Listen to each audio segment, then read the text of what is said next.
জি জি। না না সাক্ষ্যজিৎ, আজকে কিন্তু কোনো কথা আমি শুনবো না। দেখুন, পর্দায় সাক্ষ্যজিৎ অনেক রোমান্টিক দৃশ্য করে বহু লোকের মনের মধ্যে তার জায়গা করে নিয়েছে। এত এত ফ্যান্স আছে সাক্ষ্যজিতের।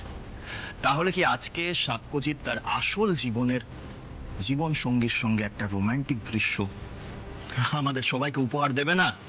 আপনারা কি বলেন? না না, আমি আমি কিন্তু এসব সহ্য করতে পারবো না।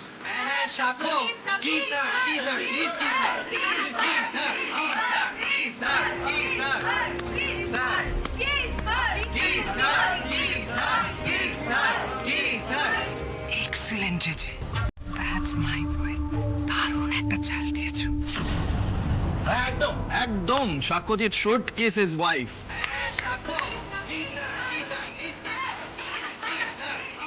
এবার তুমি কি করবে সাক্ষ্যজিৎ? জেজের এক চালে তোমার সাজানো বিয়ে যে একেবারে গন্ডগোল হয়ে যেতে বসেছে। সত্যিকারের বউ না হলে কোন অধিকারে তুমি তাকে কিস করবে? এক্ষুনি তো সব পর্দা ফাঁস হয়েছে।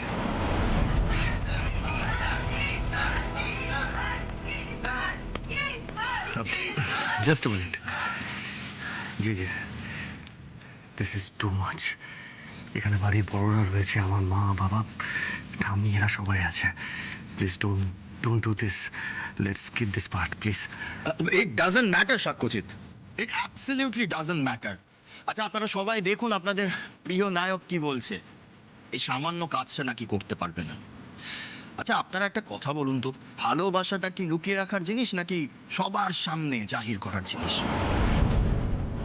একে তো সাক্ষ্যজিৎ, তুমি আমাদের সবাইকে লুকিয়ে ভালোবেসেছ, তার উপর আবার এখন বলছো যে এটা করতে পারবে না। নেহাত আপনারা সবাই চেপে ধরেছিলেন তাই এই অনুষ্ঠানটা আজকে দেখতে পাচ্ছেন। Now I am pretty sure Sakshyajit আরশিকে নিয়ে বিদেশে চলে যেত আর ডেস্টিনেশন ওয়েডিং করে ফেলতো, আর আমরা সব কিছু মিস করে যেতাম। কিন্তু আজকে যখন আমরা সাক্ষ্যজিৎ আর আরশিকে আমাদের সাথে পেয়েছি, আপনারা কিন্তু কেউ ছাড়বেন না, আর আমি তো ছাড়বই না।